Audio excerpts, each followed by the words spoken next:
เชื่อมาลงเรือแล้วพี่น้องนี่ลงเรือบ้านเราแข่งชิงชัยชนะเลิศพี่น้องชิงเขาว่าติดตามกันเนี่ยนี่แหละพี่น้องบ้านคุณอาเด้อพี่น้องกำลังใจเชียร์ลงกำลังใจเชียร์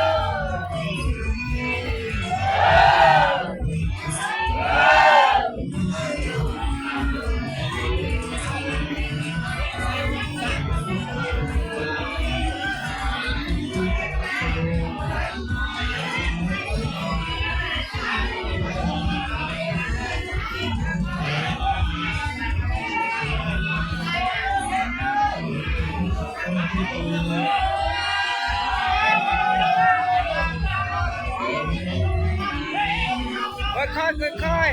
ๆเดี๋ยวมาลง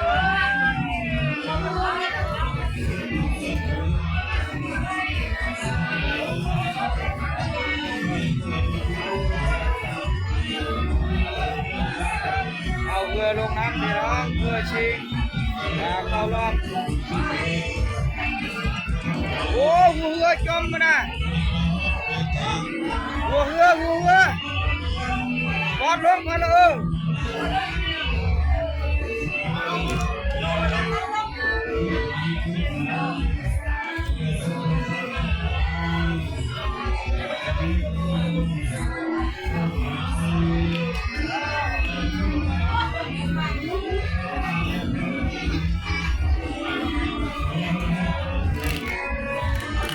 เก็บภาพให้พี่น้องได้เบิ่งได้ชมนะครับ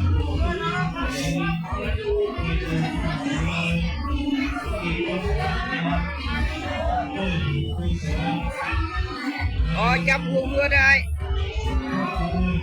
จับหัวเรือได้ไหม